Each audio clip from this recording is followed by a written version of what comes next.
L'année 2018 a été plutôt mitigée en termes de performance. Nous allons voir que les principaux marchés actions et obligations ont eu des performances plutôt compliquées après une année qui était pourtant bien partie.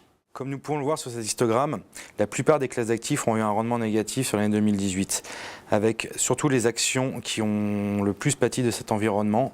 Mais même les obligations ont souffert quand on voit les obligations des pays émergents et les obligations à haut rendement qui enregistrent aussi des rendements négatifs. Seules les obligations des États les mieux notés, à savoir les États-Unis et la zone euro, ont enregistré un rendement positif.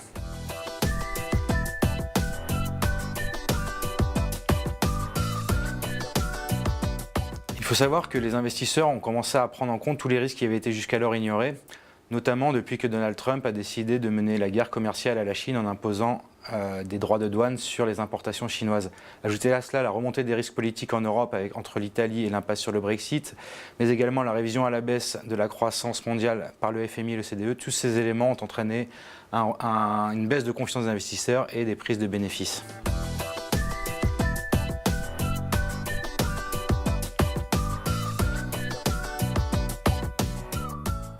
Sur ce planisphère, nous pouvons constater que la croissance mondiale pour 2019, même si elle est en légère décélération par rapport à celle de 2018, reste plutôt solide. Ce qui est intéressant de constater, c'est que la croissance est toujours homogène, c'est-à-dire que chaque pays, chaque zone participe aujourd'hui à cette croissance. La Chine ralentit, mais reste avec des croissances supérieures à 6%. Enfin, le Brésil et la Russie, qui étaient des pays encore en récession en 2016, affichent aujourd'hui des performances assez solides pour les années à venir.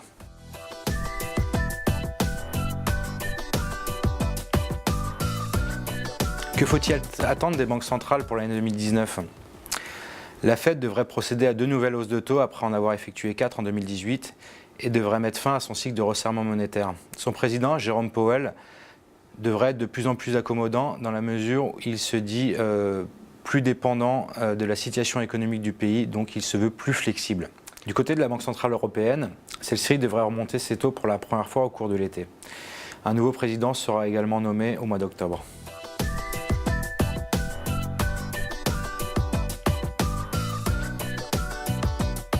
Dans ce contexte, quels actifs privilégions-nous ?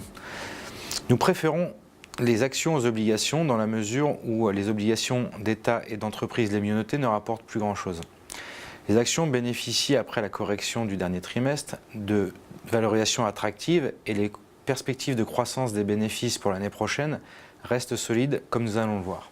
Sur ce graphique traduisant la cherté des marchés actions, nous pouvons voir que à la fois aux États-Unis, en zone euro et dans les pays émergents, nous avons une baisse des valorisations et celles-ci redeviennent aujourd'hui attractives dans la mesure où on retrouve les niveaux que nous avons connus il y a 5 ans. Concernant la croissance des bénéfices d'entreprise, nous pouvons voir que 2019 pourrait être à nouveau un bon cru avec des croissances comprises entre 5 et 10% et une croissance au global de l'ordre de 9%. Les valorisations des actions sont donc devenues plus attractives qu'elles n'étaient par le passé et nous bénéficions de perspectives de croissance de résultats favorables pour l'année prochaine.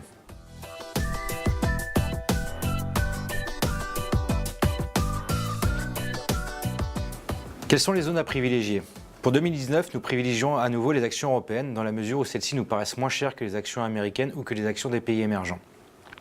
Les croissances des bénéfices que nous venons d'exposer paraissent aussi plus attractives en Europe que dans le reste du monde.